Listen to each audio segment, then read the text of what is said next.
जय शनिदेव, जय श्री राम भाइयों। नींबू से गुप्त धन, गुप्त विद्या, गुप्त शक्ति की खोज कैसे की जाती है, इसके बारे में आज हम चर्चा करने वाले हैं, विश्लेषण करने वाले हैं। अगर आपने इस चैनल को फॉलो नहीं किया, सब्सक्राइब नहीं किया, तो सबसे पहले चैनल को फॉलो करिए, सब्सक्राइब करिए, लाइक करिए, शेयर करिए।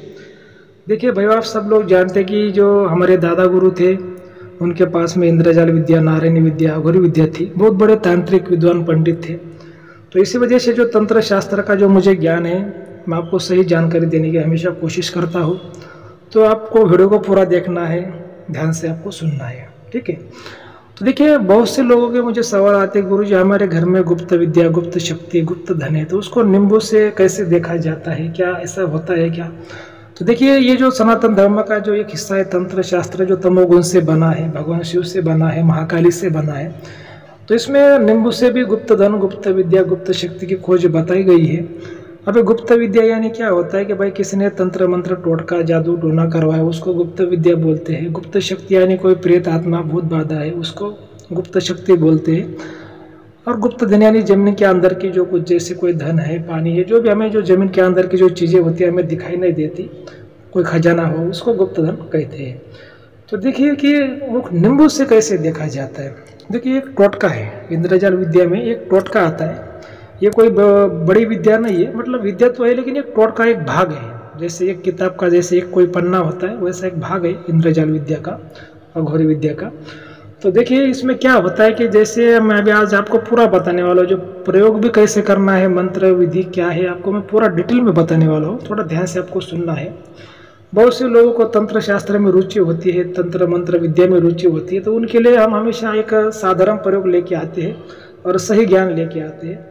तो जैसे मान लो आपको ऐसा लगता है भाई आपके खेत में हो, कहीं घर में हो, कोई गुप्त धन है, ऐसा आपको डाउट है, तो आपको क्या करना है कि जो नींबू होता है, आपको जैसे वो नींबू आपको लाना है। नींबू कब आपको लाना है? तो नींबू आपको एक तो शनिवार के दिन आपको लाना है, या फिर मंगलवार के दिन लाना है, या फिर पूर्णिमा, अमावस्या, ऐसे दिन आपको नींबू लाना है, और हरा नींबू आपको लाना है, ठीक है। अब इसमें हम नींबू के आपको दो प्रयोग बताएंगे, ठीक है। जो पहला जो प्रयोग वो कैसे करना है, जो नींबू लाना है, दोनों प्रयोग में सेम दिन को ही वो नींबू आपको लाना है, लेकिन उसके प्रयोग जो है अलग अलग है। तो प्रयोग कैसे करने हैं आपको मैं बताऊंगा, और उसका जो मंत्र होता है, उसके मंत्र भी अलग अलग है, ठीक है।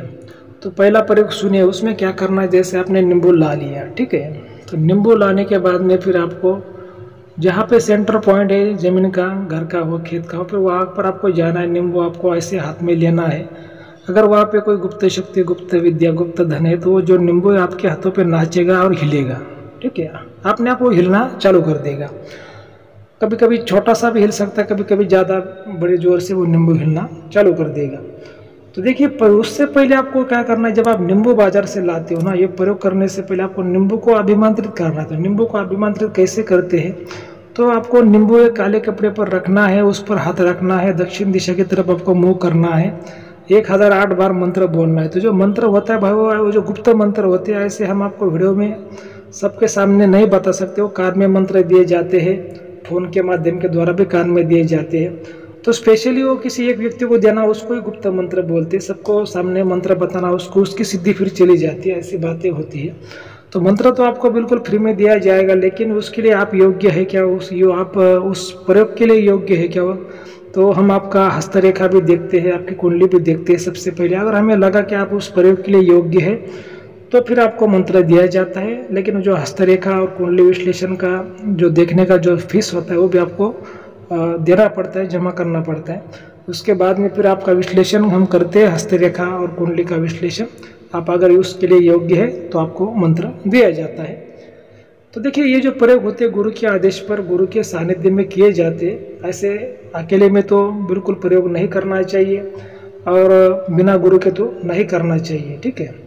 तो देखिए, फिर ऐसे नींबू लाना है आपको बाजार से, और उसको जैसे मैंने बोला कि दक्षिण दिशा की तरफ मुँह करके आपको बैठना है, हाथ रख के काले कपड़े पर नींबू को रखना है, और मंत्र 1008 बार बोलना है। उसके बाद भी मंत्र बोलने के बाद में फिर वो नींबू पर फूंक मारने, तो नींबू सिद्ध हो जाएगा, अभिमंत्रित हो जाएगा। और फिर वो नींबू पॉइंट पे लेके ऐसा हाथ में हथेली पे लेके जाना है, तो नींबू आपके हाथों पे नाचना चालू कर देगा। तो मतलब ये तो पहला प्रयोग हो गया। दूसरा प्रयोग में क्या करना है कि आपको सेम नींबू उसी दिन लाना है, अभिमंत्रित करना है।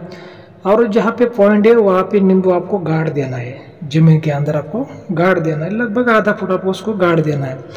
और फिर आपको उसको 3 दिन बाद आपको उसको निकालना है। अगर वो नींबू लाल हो गया, काला हो गया और सड़ गया या फिर पीला हो गया तो मानने का भाई कोई बुरी शक्ति है। अगर नींबू वैसा के वैसा ही निकला तो मानने का भाई यहाँ पे कुछ भी नहीं। लेकिन अगर नींबू बहुत ज़्यादा मात्रा में, मतलब जितना खराब होना नहीं चाहिए उतने से भी ज़्यादा खराब हो गया या फिर लाल हो गया और बहुत ज़्यादा पीला हो गया, काला हो गया, तो फिर समझने का यहाँ पे कोई ना कोई शक्ति है। ये उसका दूसरा प्रयोग हो गया। तो देखिए ये जो ऐसे टोटके होते हैं, इंद्रजाल विद्या के टोटके होते हैं, गुप्तधन, गुप्त विद्या, गुप्त शक्ति जानने के और ऐसी बातें भाई। वो देखिए आज का जो ज़माना है, जो आज का जो कलयुग है, 2025 का ज़माना है, ये जो भले ही आज के ज़माने में किसी का विश्वास हो ना हो, लेकिन ये तंत्र शास्त्र जो है एक सनातन धर्म का ही हिस्सा है, तमोगुण से बना है, महादेव से और महाकाली से। तो देखिए ये जो बातें हैं, जो पहला ज़माना है वो भाई सच था। बोलते नहीं कि ओल्ड इज गोल्ड, मतलब है। लेकिन आज का जो ज़माना पढ़ा लिखा हो गया तो भले आप उसको ना मानते हो, लेकिन आपको इतना याद रखना है भाई, अगर राम है तो रावण है ही। जैसे आप भगवान को मानते हैं तो फिर शैतान भी है, आपको इतना याद रखना है। लेकिन जो तंत्र शास्त्र इतना बदनाम क्यों हुआ कि लोगों ने क्या कर दिया, उसको खुद के स्वार्थ के लिए उसका इस्तेमाल किया।